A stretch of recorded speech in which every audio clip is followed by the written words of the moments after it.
معاویہ کہتے ہیں باہزی کہ میں نے نبی صلی اللہ علیہ وسلم سے عرض کیا یا رسول اللہ صلی اللہ علیہ وسلم ہم اپنی عورتوں کے کس حصے میں آئیں اور کس حصے کو چھوڑیں؟ یعنی شوہر بیوی کے تعلق کی بات ہو رہی. یہ بھی ایک بہت آج کے دور کا ہر دور کا مسئلہ ہے، لیکن آج کے دور میں اور بھی گمبھیر ہوتا چلا جا رہا ہے بہت سی چیزوں سے ایکسپوز ہونے کی وجہ سے. تو کیا جائز حد ہے اور کیا نہیں ہے؟ فزیکل ریلیشن شپ کے لیے کس حصے کو استعمال کیا جا سکتا ہے کس کو نہیں، یہ سوال. تو اس پر آپ صلی اللہ علیہ وسلم نے فرمایا تمہاری بیوی تمہارا کھیت ہے، تم اپنے کھیت میں جہاں سے چاہو آؤ. جہاں سے چاہو آؤ کا مطلب کیا ہے کہ جہاں سے کلٹیویشن ہو سکتی، یعنی کہ کھیت کے تعلق سے کیا بتایا نساؤکم حرث لکم فأتوا حرثکم انا شئتم. انا شئتم کا مطلب انا جو ہے ظرف زمان و مکان دونوں کے لیے آتا ہے کہ جانے کا کوئی خاص وقت مقرر نہیں کہ یہ دن ہے یا رات ہے، ایسی کوئی پابندی شریعت نے نہیں رکھی. اور اسی طرح جب کھیت کہہ کے بیوی کو بتایا گیا تو اس میں اس کی یعنی کہ اس کی قدر و قیمت اور اس کی حفاظت اور اس کی سرسبزی اور خوشحالی اور وہ ساری چیزیں اپنی جگہ ہیں. پلس یہ بہت ہی حکمت کی بات ہے کہ کھیت میں کچھ اگ جب ہی سکتا ہے جب اس میں بیج ڈالا جائے. تو اب شوہر بیوی کے ساتھ ایسا تعلق قائم کرے کہ اولاد پیدا ہو سکے. وہ اورل سیکس سے تو نہیں ہو سکتا، وہ اینل سیکس سے بھی نہیں ہو سکتا. obviously انڈرسٹوڈ ہے کہ انا کا مطلب یہاں کیا ہے، ٹھیک ہے نا. یعنی یہ وہ باتیں کہ جن کو بہت لفظوں کو کھول کھول کے نہیں بولا جا سکتا، لیکن اٹس انڈرسٹوڈ. تو آپ نے کہا جہاں سے چاہو، یعنی کوئی رکاوٹ نہیں، ممانعت نہیں. اس کا یہ مطلب نہیں کہ ناجائز حدود فلان کے کہو کہ اس کی بھی ممانعت نہیں.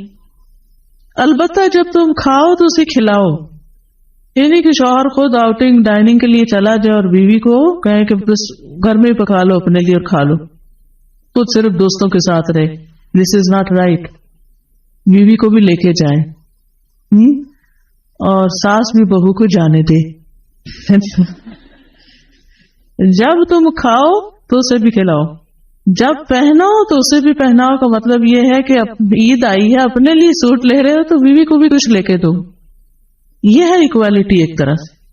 تو اس کے چہرے پہ نہ مارو، اسے گالیاں مت دو، ابیوز نہیں کر سکتے.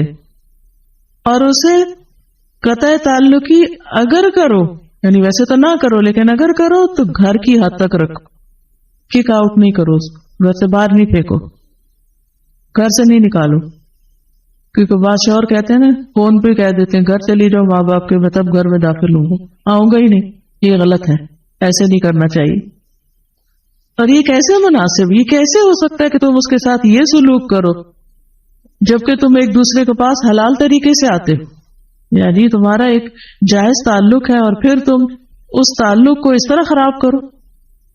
تو بیوی کو مارنے سے متعلق جو قرآن اور حدیث کی روشنی میں جو حکم ہے وہ سامنے.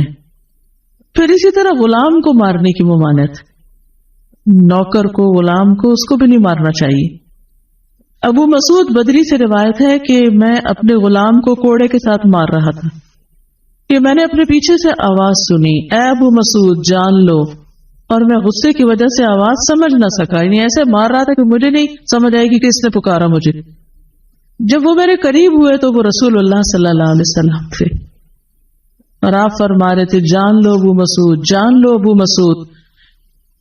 کہتے ہیں میں نے اپنے ہاتھ سے کوڑا پھینک دیا تو آپ نے فرمایا جان لو ابو مسعود، یعنی آپ بار بار فرما رہے تھے اللہ تم پر زیادہ قدرت رکھتا ہے تمہاری اس غلام پر قدرت سے، یعنی جتنا تم اس غلام پہ قدرت رکھتے ہو اللہ اس سے زیادہ تم پہ قدرت رکھتا ہے، یعنی تمہیں مارے گا. کہتے ہیں کہ میں نے عرض کیا اے اللہ کے رسول صلی اللہ علیہ وسلم میں اس کے بعد کبھی غلام کو نہیں ماروں گا. اور بعض روایت میں آتا ہے کہ انہوں نے آزاد کر دیا. ابو عمر زازان سے روایت ہے، کہتے ہیں کہ ہم لوگ ابن عمر کے پاس تھے، انہوں نے اپنے غلام کو بلایا جسے انہوں نے مارا تھا. انہوں نے اس کی پیٹھ کھول کر دیکھی، کہا کیا تمہیں تکلیف ہو رہی ہے؟ اس نے کہا نہیں. اس کے بعد ابن عمر نے غلام کو آزاد کر دیا اور ایک تنکا زمین سے اٹھایا اور کہا کہ مجھے اس کا اتنا بھی اجر نہیں ملے گا جتنا اس تنکے کا وزن ہے۔ میں نے کہا ابو عبد الرحمن آپ ایسے کیوں کہہ رہے ہیں؟ انہوں نے کہا کہ میں نے رسول اللہ صلی اللہ علیہ وسلم کو فرماتے ہوئے سنا، جو شخص اپنے غلام کو بے قصور یعنی حد شرعی کے علاوہ مارے یا اس کے چہرے پہ تمانچہ مارے تو اس کا کفارہ ہی کہ اسے آزاد کر دی، کفارہ ہے، اس آزادی کا ثواب کوئی نہیں تن کے برابر بھی۔ یعنی بعض کا تم سمجھتے ہیں بڑی نیکی کی لیکن اس میں تو چھوٹ بھی جائے تو وہ بھی بہت بڑی بات ہے۔ صحابہ کرام جو تھے وہ خاص طور پر اس سے محتاط رہتے اور غلاموں سے درگزر کرتے تھے۔ ابو لیلہ کہتے ہیں کہ سلمان رضی اللہ عنہ نکلے، وہ اپنی سواری کو چارہ کھلاتے تھے تو وہ ہودے سے گرتا رہتا۔ ہودہ کیا کہتے ہیں؟ وہ چیز محمل باسکٹ کہہ لیں جس میں اس کا چارہ رکھ کے دیا جاتا۔ اس پر انہوں نے اپنے خادم سے کہا اگر مجھے قصاص کا خوف نہ ہوتا تو میں تمہاری پٹائی کرتا کہ تم نے ایسی چیز کیوں جانور کے آگے رکھی۔ تو مطلب یہ کہ اگر میں تمہیں ماروں گا تو مجھے بھی مار پڑے گی، اس لیے میں تمہیں مار نہیں رہا، ورنہ جو حرکت تم نے کی ہے اس میں تمہیں مار پڑنی چاہیے۔ نماز پڑھنے والے غلام کو نہ مارنا۔ ابو امامہ سے روایت ہے کہ رسول اللہ صلی اللہ علیہ وسلم خیبر سے واپس آئے تو آپ کے پاس 2 غلام تھے۔ حضرت علی رضی اللہ عنہ نے کہا اے اللہ کے رسول صلی اللہ علیہ وسلم ہمیں بھی ایک غلام دے دیں۔ آپ نے فرمایا جو چاہتے ہو لے لو۔ انہوں نے کہا آپ میرے لیے پسند کریں۔ اس سے انداز ہوتا ہے نا کہ ریلیشن شپ داماد اور سسر کا کیسا۔ آپ صلی اللہ علیہ وسلم نے فرمایا یہ لے لو، اس کو مارنا نہیں، کیونکہ میں نے خیبر سے واپس آتے ہوئے اسے نماز پڑھتے دیکھا ہے اور مجھے نمازیوں کو مارنے سے منع کیا گیا ہے۔ آپ صلی اللہ علیہ وسلم نے دوسرا غلام ابو ذر کو دے دیا اور اس کے ساتھ خیر و بھلائی اور حسن سلوک کرنے کا حکم دیا۔ پھر ایک دن پوچھا ابو ذر میں نے جو تمہیں غلام دیا تھا اس کا کیا حال ہے؟